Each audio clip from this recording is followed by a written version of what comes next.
আরব জাতীয়তাবাদী নেতাদের মধ্যে গাদ্দাফি সবার চেয়ে আলাদা এমন কি করেছে যা অন্য কেউ করেনি। ২৭ বছর বয়সে কর্নেল গাদ্দাফি যখন নিজের অনুগত অল্প কতক সামরিক অফিসারের সহায়তায় বিনা রক্তপাতে অভ্যুত্থানের মাধ্যমে বিশ্বের শীর্ষ তেল সমৃদ্ধ লিবিয়া শাসন ক্ষমতা দখল করেন, তখন পশ্চিমাদের পুতুল রাজা স্যানুসিকে উচ্ছেদকারী গাদ্দাফিকে কিন্তু বিপুল পরিমাণ মানুষ স্বাগত জানায়। শুরু থেকেই পশ্চিমাদের সাথে তার সম্পর্ক চলে সাপে নেউলের মতো। ১৯৭৭ সালে দেশের নাম বদলে গ্রেট সোশ্যালিস্ট পপুলার লিবিয়ান জামাহিরিয়া রাখেন। এ সময় দেশের সাধারণ মানুষদের পার্লামেন্টে তাদের মতামত জানবার ব্যবস্থা করা হয়েছিল।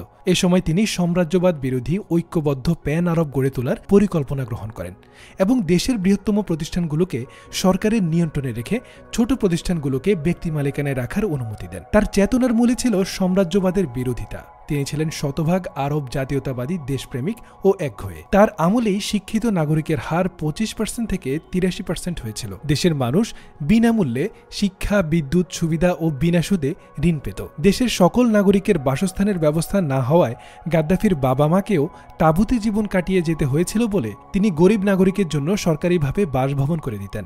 লিবিয়ার অভাবী নবদম্পতিকে $৫,০০০ দেয়া হতো যাতে তারা বাড়ি কিনে নতুন জীবন শুরু করতে পারে।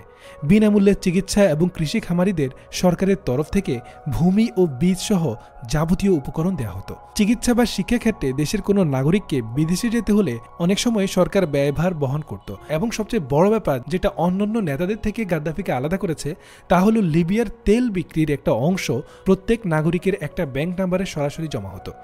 সন্তান জন্ম দিলে প্রত্যেক মাকে $৪০০ থেকে $৬০০ দেওয়া হতো। তার সময় লিবিয়ার কোনো বৈদেশিক ঋণ ছিল না।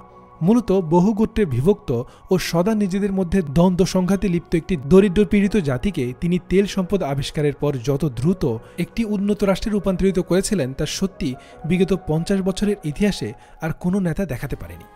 দর্শক, গাদ্দাফিকে কেমন নেতা মনে হয় আপনার কাছে? এ ব্যাপারে আপনার মন্তব্য জানাতে ভুলবেন না।